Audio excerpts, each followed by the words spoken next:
It was very quick. We had a little bit of identities in this section. I think it was 6.2 or 6.3. The reciprocal identities, if you guys don't remember, the reciprocal identity for sine theta was 1 over cosecant theta. Do you guys remember? Know that? Yeah?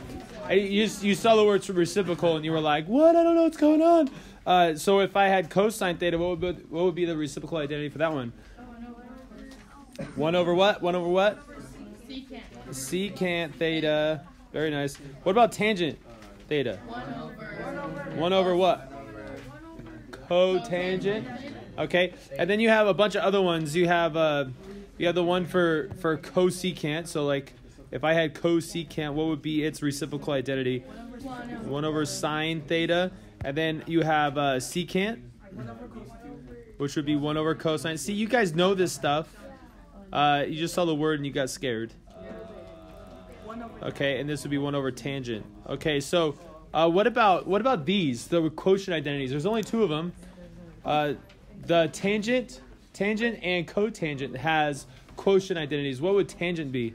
Sine over cosine. Yeah, tangent would be sine over cosine. And cotangent would be? Cosine over cosine. Ah, so there's their identities for those. I forgot about and their squares. So all you do is square everything.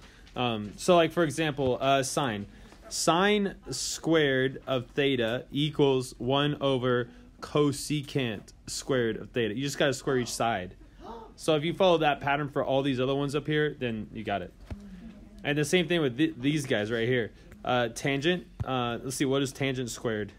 Also equal to sine squared theta over cosine squared theta. I mean, think about algebra. If you take one side, you square it, and you square the other side. Isn't that allowed for an equation?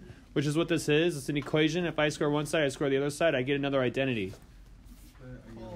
So let's talk about cofunction identities. You guys saw that word. You guys were like, you never talked about Yeah, I did. Let's see. Let's go with sine theta. Okay, sine theta. The cofunction identity says that sine theta would equal the same... well, here, let me do it like this. This would equal this as long as the 2 angles are complementary angles. Do you guys know what would be complementary to theta? Like, what would you add to theta to give yourself 90 degrees? Don't make it complicated. Well, how do I know what this angle is? Yeah, we subtract theta from both sides, right? So, the angle that we're missing right here, the complementary angle to theta, would be 90 degrees minus theta, or pi over 2 minus theta. Okay? So this equals this. This shouldn't be a big surprise to you guys. Do you guys know what sine of 30 degrees is? You guys are jumping the gun. Good job. Okay, yes, that equals 1/2. What is cosine of 60 degrees? That is also 1/2. So you can say that these two equal each other. Why? Because 30 degrees and 60 degrees add up to 90 degrees. They are complementary angles. So a cofunction identity is simply this. Okay? These are complementary. So you guys can say this right here. Oh, snap. Are you serious? Yeah. Now let's go over Pythagorean identities because those guys are very, very important. I know I've told this to you guys before, but this is review. Okay? Sine squared theta plus cosine squared theta equals 1. Right? Doesn't the hypotenuse always equal one side of the unit circle? Yeah, it's saying that if you have this side and you square them and add them together, you'll get 1 squared. Okay, so if we can make this statement, we can make the other 8 of them. If we can make this statement, I could say this. Sine squared theta equals 1 minus cosine squared theta. All they did was subtract cosine squared theta. I could also say that cosine squared theta equals 1 minus sine squared theta. Ooh. Now, the other ones are a little bit more fun. If you guys take this first, the Mac Daddy right here, the one that we're starting with. If you take this guy and divide everything by sine squared theta, what will we get?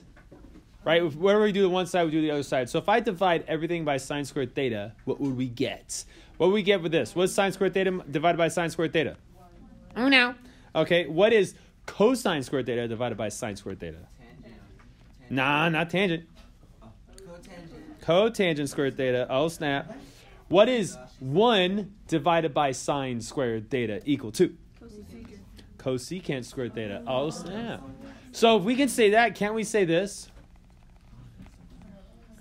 Just by subtracting cotangent squared theta to both sides? You could also say this. You can say that cotangent squared theta equals cosecant squared theta minus 1. And what I did there is I subtracted 1 from both sides to get the cotangent squared theta alone. Now, how do we get these dudes? What do we divide by? Divide by sine squared theta. Now, let's try it again, but let's divide by cosine squared theta. What is sine divided by cosine? So we get tangent squared theta. And then what is cosine divided by cosine? Now.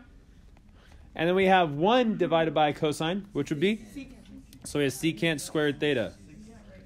And then we could write 2 more just by subtracting things and moving them around. Like, what would tangent squared theta equal?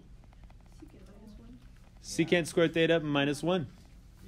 And what would 1 equal? Secant. You guys looking at this guy up here? Subtract tangent squared theta from both sides. That's what you get. So look at all those Pythagorean identities. Now these are the basic identities to help you with these dudes down here. You're using substitution to make one side of the equation look like the other side. Like, let's take example for this first one right here. You guys see this guy? You guys looking at him? I can choose one of these and sub them out. Which one do you guys want to sub out?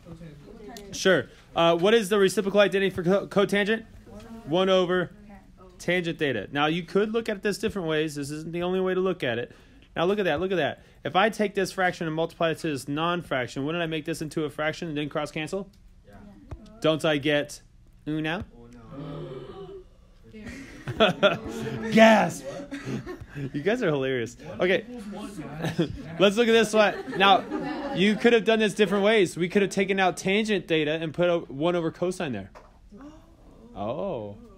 Or not cosine, dang it. 1 over cotangent there. Wow. Having issues there, Miss Patty. Now, how do we make this side look like this side? Oh, I'll tell you. Do you guys know what this guy can equal?